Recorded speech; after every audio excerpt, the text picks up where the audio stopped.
Deadline's Doc Talk episode is sponsored by National Geographic Documentary Films, presenting Bobi Wine, the People's President. In Uganda's 2021 presidential election, music star, activist, and opposition leader Bobi Wine rallies his people in a dangerous fight for freedom from an oppressive 35-year regime. Bobi Wine, the People's President, starts streaming on Hulu and Disney Plus October 6th. Matt, why a podcast about documentaries? Documentaries are more popular and more widely available now than they ever have been in the past. You can find them, of course, on every streaming platform. People are talking about them. I think they're so much more embedded in the culture than they were in the past. Documentaries before, I think, were like broccoli. It's good for you. You eat it. You may not like it, but you'll learn something. Now we're seeing cinematic documentaries. Right. They're pushing the form forward. They're doing such fascinating things and often changing the culture. So I think for all those reasons, it's the perfect time to be talking about documentaries on a podcast.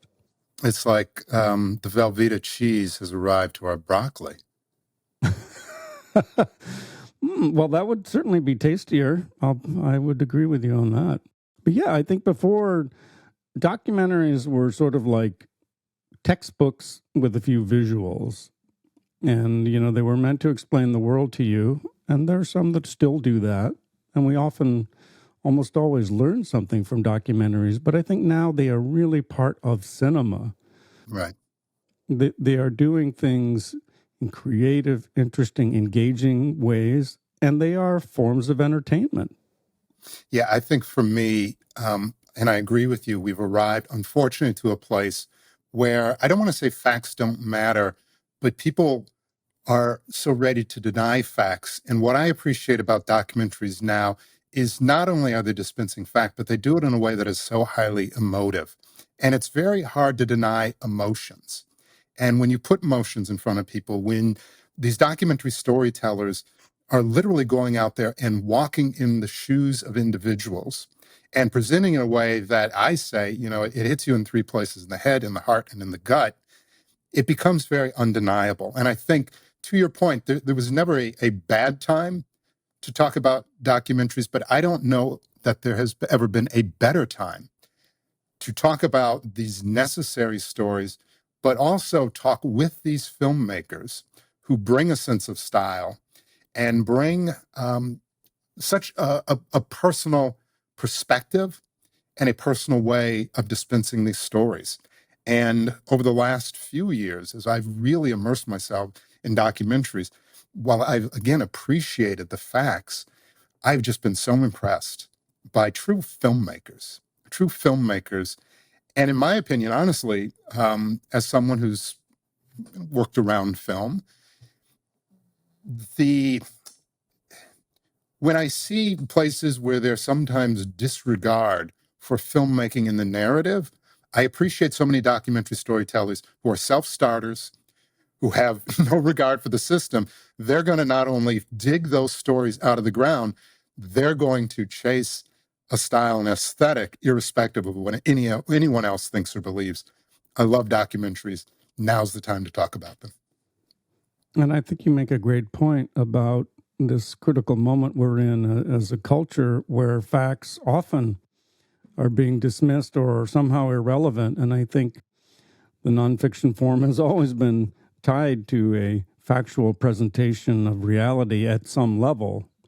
It's an interesting subject to explore because documentary, in the end, is a subjective art form. So I don't think it can make a complete claim to objective truth, and I think most serious documentary filmmakers acknowledge that. They are approaching truth. They are finding creative ways to elucidate it, but I think underpinning it all is a desire to reach common ground and to approach the truth in a way that we're not seeing, say, on social media, right, or other conversations in the culture. So I think it's quite vital in that respect. I see you mentioned conversations. You have been doing this for many years at a high level in many different media forms. In Doc Talk, what sort of conversations are you hoping to have? Well, I want to have, I hope both of us have in depth conversations where we're not simply saying, oh, here's a new film that's coming out, but we're really getting into what does this film have to say? How is the creative approach different, perhaps, than other films? Really get beyond the superficial to dig into the critical content, one might say, that these documentaries are sharing with the world. And I also think we should be getting into some of the hot button topics that are very relevant to the documentary field. It's a tough time in some respects for documentary. Not as many documentary films are necessarily being acquired. There's a huge amount of documentary content out there, but not all of it is engaging in the most important topics of relevance to the culture. So we want to get into the concerns that documentary filmmakers have. What are they thinking? What are they talking about? What do they want to know about? And doing that through speaking with experts and people who are practicing the craft. I think certainly one of the big things that's on the mind of every documentary filmmaker I speak with is the new creative latitude that they have to explore their stories. In some cases, they're doing dramatizations. They're taking big risks creatively. Often those pay off terrifically, I think, for an audience. But sometimes the sort of gatekeepers of the field or critical gatekeepers are not open to that. So Yeah, that's sort of an interesting area to explore, I think, as well. it is. And I don't want to make this about my perspectives. I certainly agree with you that there are gatekeepers out there. And look, to a degree, that's the world that we live in. But for me, it is about blowing open those gates. You talk about conversations, and one thing, and I've learned this in my life, to be a good conversationalist, you really have to be good at listening. And to me, the exciting things about having these conversations is taking individuals who are telling other people's stories, sometimes their own. There's some really terrific documentaries, obviously, that the documentary storytellers are part of that story, but they are having these conversations with other people. They are bringing perspectives. And for me, the opportunity to build an apparatus to deliver these stories, to help elevate these incredible filmmakers, sometimes, as you say, taking the stories that they are telling, literally the facts, the circumstances, what's going on in the world, and presenting that to people. But also, I find, the documentary storytellers who are sometimes part of the narrative, which, the thing in journalism is a lot of times the journalist is not meant to be part of the story. But as you say, there's a personal element that continues to bleed into documentary storytelling that takes it to a different space. But that excites me to hear from these storytellers about why they chose that subject, about why they chose the mechanism to capture these stories, to dispense them, the ways they've done it. To me, that's really exciting to hear from filmmakers whose not only the work I admire, but again, that ethic that I'm just going to go out and tell this story. It's exciting to listen. It's exciting to hear. I certainly have questions that I intend to bring, and I certainly know from your background, you have questions. But to have that opportunity, and I've been in so many Q&As where it's more about the Q than the A. I'm excited about these answers. I'm excited about the conversation. I'm excited about the kinds of storytellers that we are going to have on Doc Talk every single week. And to your point, what I want to learn something from every guest we have. And that's actually why I love documentary, because I learn so much. There may be topics that I thought I knew about, but there are always revelations in well-made documentaries. And I look forward to hearing the thoughts and opinions and concerns of people who are day to day in the field making documentaries, encountering the challenges. And I think in so many cases are pursuing the craft for altruistic reasons. They really want to make the world a better place. And I think that's fantastic. All right, so you talk about talking to folks. You've talked about guests. I don't mean to put you on the spot, Matt, but what guests? What kind of guest? And in fact, who would be your dream guest to have on this show? Because I'm going to make Certainly. it happen. All right, fantastic. I look forward to that. Well, I think certainly I can't limit it to one. One of my dream guests absolutely would be the filmmaker Brett Morgan, Mm, who has made so many fantastic films. Jane, about Jane Goodall, and his most recent documentary, Moon Age Daydream, possibly the best documentary ever made about music and a musician in David Bowie. mm, What I love about Brett is every time you speak with him, it's a master class. He tells you so much about his process, which is incredibly meticulous. And I learned so much about how you make a documentary or how you can make one at the level that he does. So I absolutely love listening to him, and I learned so much. Another person, documentary filmmaker I would mention, who I think is just extraordinary, is Gianfranco Rosi, the Italian filmmaker who's been Oscar nominated for Fire at Sea. mm, He's someone who believes very much that documentary is cinema, and he says that cinema is actually the subject of his films. You might mm. think, in the case of Fire at Sea, oh, it's about refugees from the Middle East who are perishing in the Mediterranean, but he's making a film that's all about the craft of cinema in some respects. But when you listen to Gianfranco, it's a masterclass. He's so conceptual about what he does and absolutely fascinates me. So Brett Morgan and Gianfranco Rossi would be two of my dream guests. How about you, John? Who are your dream guests? I will be honest. I can't, and I wouldn't say I would go by name. My dream guests are those documentarians. They may not be the most well known. They may not have a history of nominations or being at festivals, but they find a way. There's a story that is just in their heart and in their soul. They don't have a deal at a streamer. They don't necessarily have the money. They don't have the backing of a studio or even a news division that wants them to go out and get that story, but they're going to do it. And I've seen documentaries that are super short, 5, 10, 15 minutes, that are incredibly powerful and artful.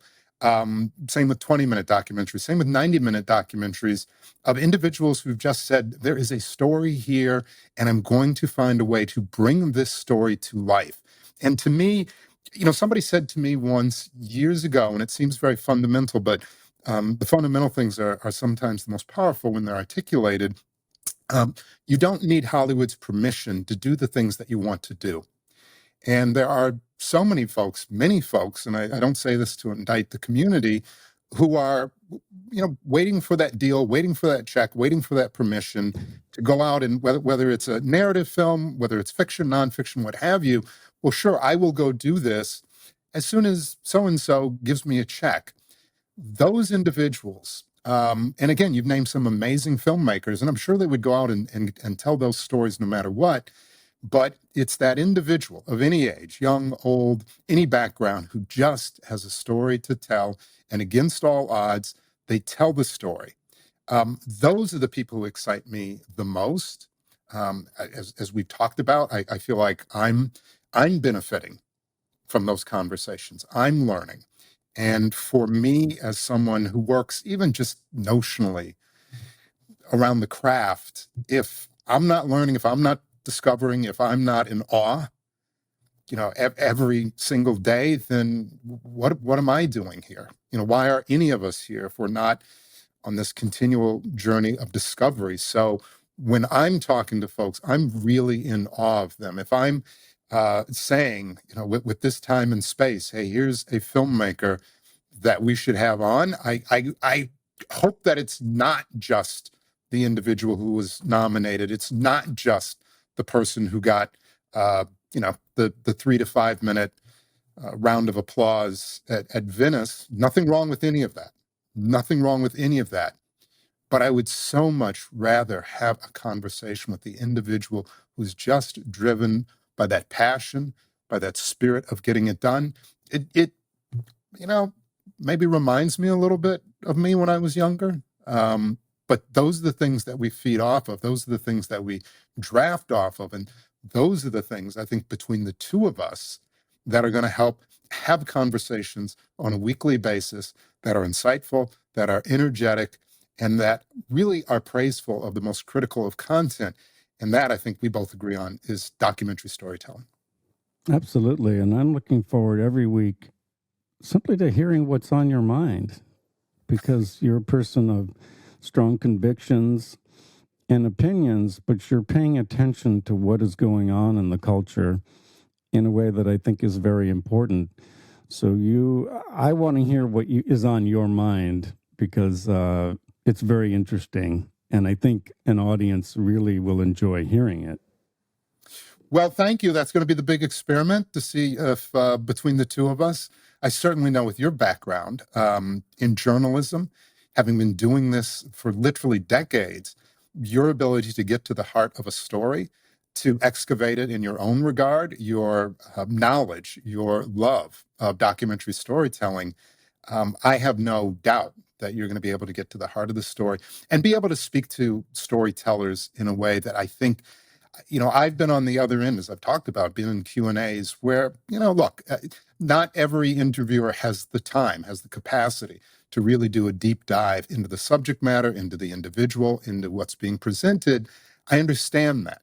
But I also understand those moments where you can tell the questions that are being asked. Look, there's some you're going to get no matter who's doing the interview, but you can tell that sometimes people aren't as familiar even with the basics, as you wish that they were. Not just for me, not just about my own ego, but you put everything into a project. You really, really do. And I know with your history, with your knowledge, with your love, with your passion, that you have the unique ability to get to these stories in a way that I may be aggrandizing you, but I don't think a lot of people do. So to me, that's what excites me. Again, this partnership where I think between the two of us, we can do something really special, not just for us, not just for the conversation's sake, but as you say, to really support what is right now, what is critical, which is telling these stories and telling these stories through documentary filmmaking. I think the phrase critical content has been key to your framing of this approach to documentary. And so I would love to know, what does the phrase critical content mean to you?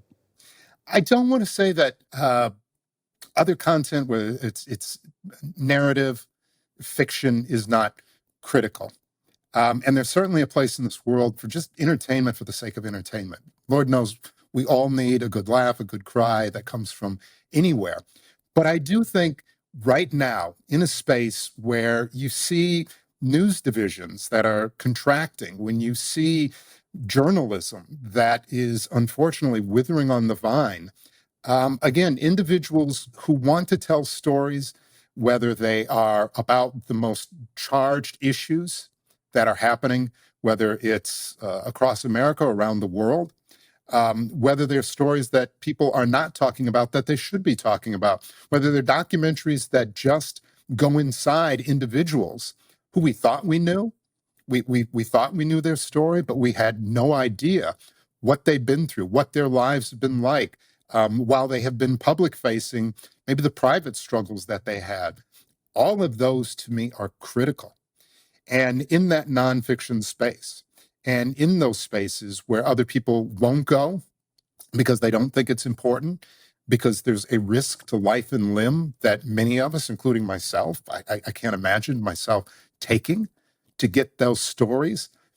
If we don't treat those stories as being critical, if we don't elevate those stories, those storytellers, as being a really important part of our lives, of the journalism landscape, and as you say, even the entertainment landscape. Documentaries can be so very entertaining, but if we don't treat all of that as being critical, then I think we leave it to others to say that it's dispensable, that it's not necessary, that here's a space where, my gosh, if we're going to cut budgets, if we're going to pull back, if we're going to narrow the kinds of content, and I put content in quotes because I think, as Martin Scorsese says, once you start calling it content, it becomes something less than what it really is.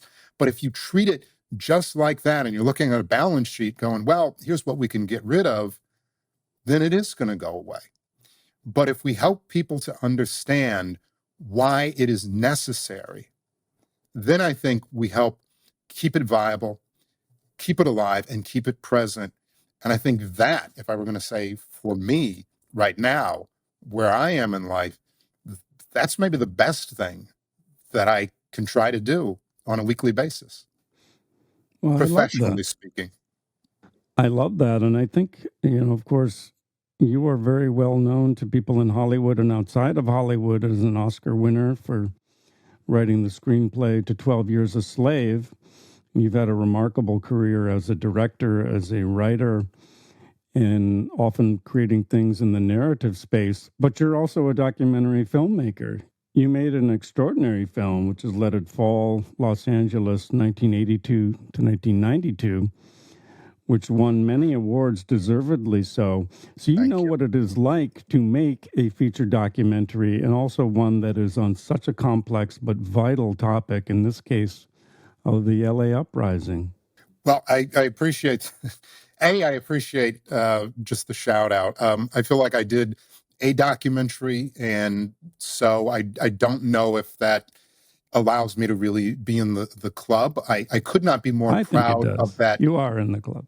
Well, I'm certainly knocking on the door, and we'll see if anybody ever lets me in. But I will say this in all seriousness: what I appreciate about Let It Fall, it it had very little to do with me, and it had so much to do with creating a space for people to tell their story in their voices. I remember being in Los Angeles, having just arrived to Los Angeles in the early '90s, and being put in a city that was so different than what I thought Los Angeles, what I thought Hollywood, what I thought Tinseltown would be.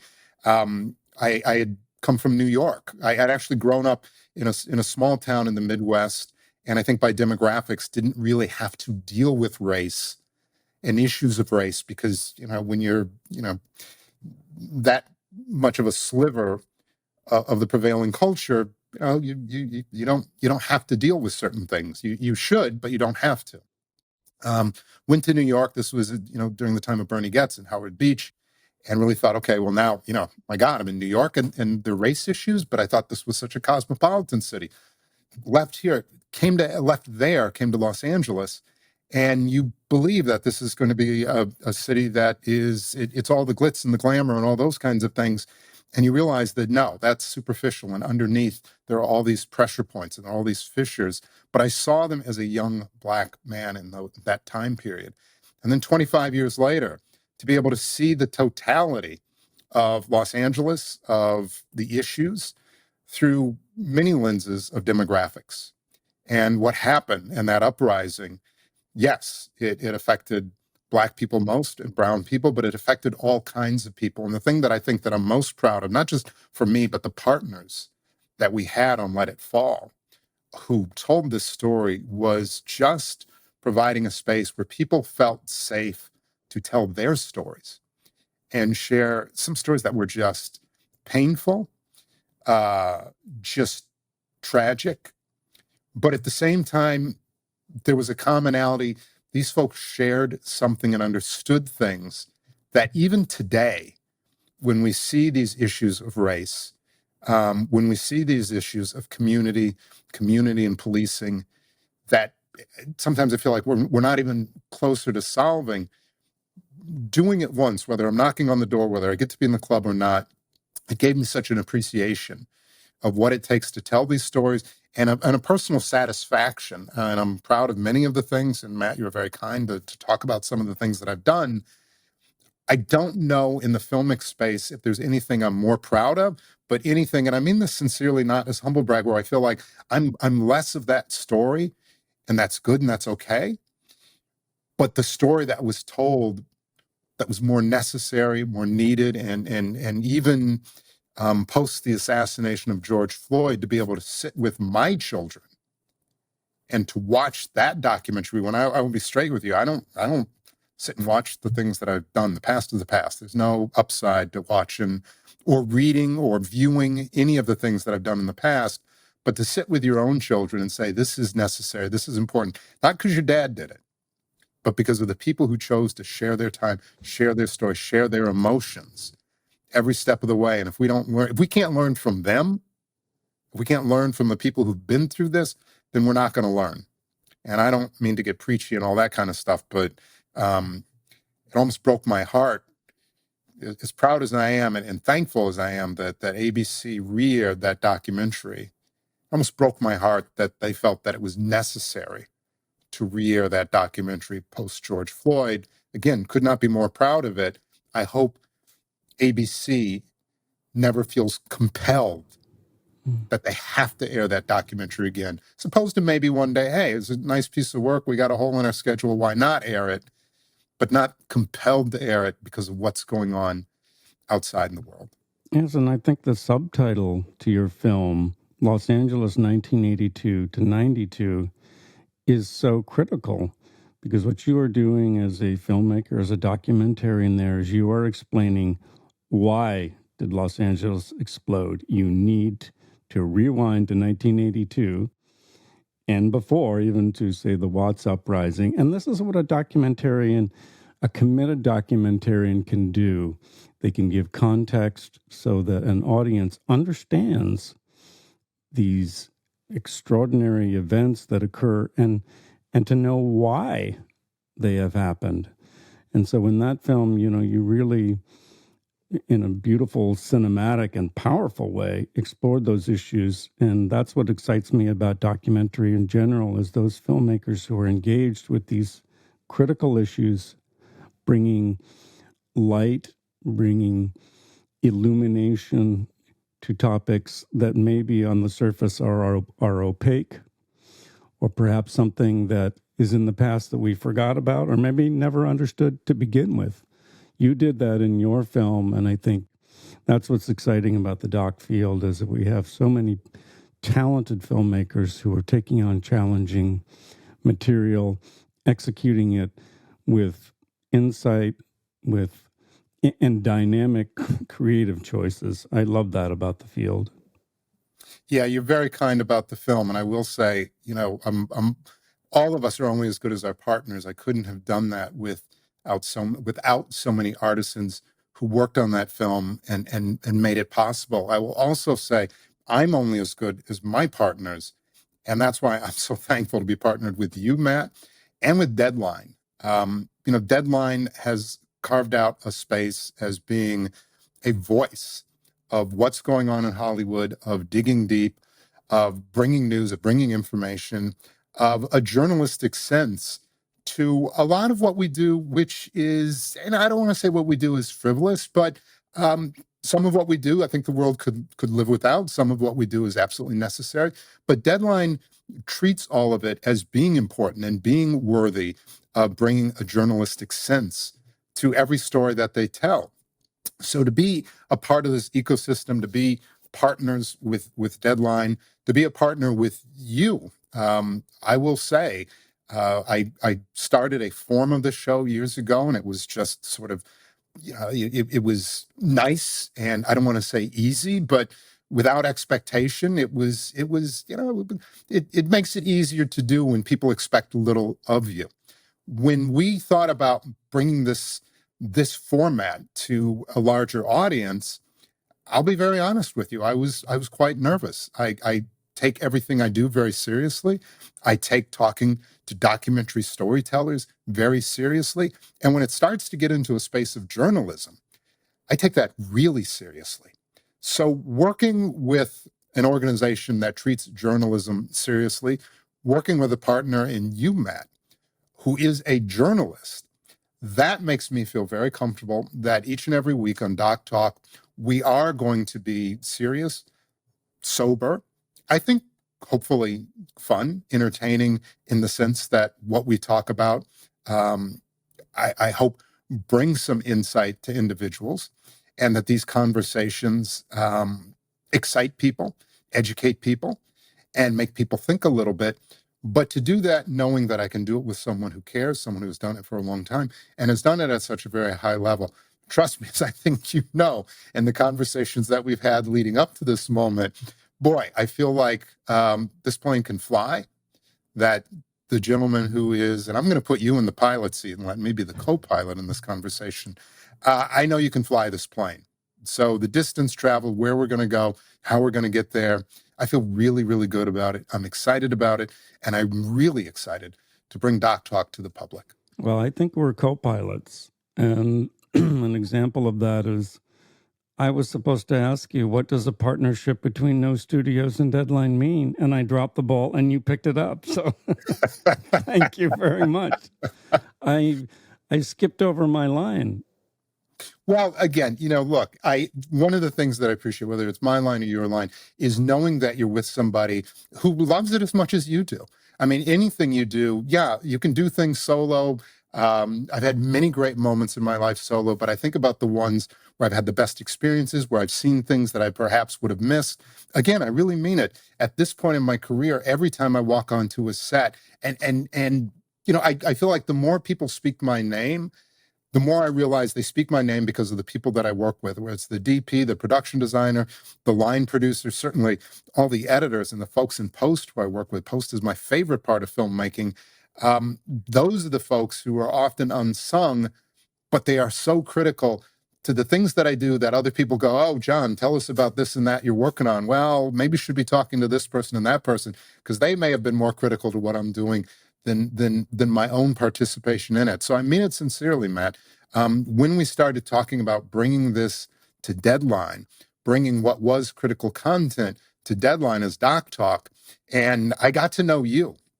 I got to know you as a person. I got to know you as a journalist. I actually got to go back and read some of the things that you've done. And even as we started Doc Talk, I'm getting emails in my inbox where you're going, oh, you got to read this Q&A. Oh, I found this. You got to look at this. I'm getting the prep that I would normally do, where I get up and I'm nervous, which I love actually running on that nervous energy, because if I'm not nervous, it means I don't care. So if I'm nervous, that means I care. When I get those emails in my inbox, they're from you, and they're saying, oh, you're not even thinking about, you may not be thinking about this, John, but here's something you should read. Man, it just puts me in the place where it helps me to feel like, okay, I can go out and do this. And I mean that sincerely. This is not just mutual admiration. It really is about the process. And I mean that. I mean that about whether I'm working on a set, whether I'm working on a graphic novel. I rely on the team. And the team that I have in Deadline, and there are folks behind the scenes who are making this work, the team that we have at No Studios, who are working on this, editing this podcast, putting it together for us or with us on a weekly basis. But I do look to your expertise so that then I can go out and go, oh, hey, there's this documentarian, and they got this weird documentary, and it makes no sense, but it's the most amazing thing that I've ever seen because it's about something and it says it in a very unique way. I know that I can do that when I have the partners in the partnership that allow me to be my best self. And I will say this, and maybe this is humble brag, I need a lot of people to help me be my best self. Oh man, that takes a village. Well, speaking of that village, I appreciate the village listening to our conversation, knowing that they're going to have to get out there. I cut this down to 2-minute soundbite. I'm Matt Carey, documentary editor at Deadline.com. I'm filmmaker John Ridley. Catch Doc Talk, a podcast by Deadline and No Studios on Apple Podcasts, iHeart, Spotify, Google Podcasts, or wherever you listen to podcasts.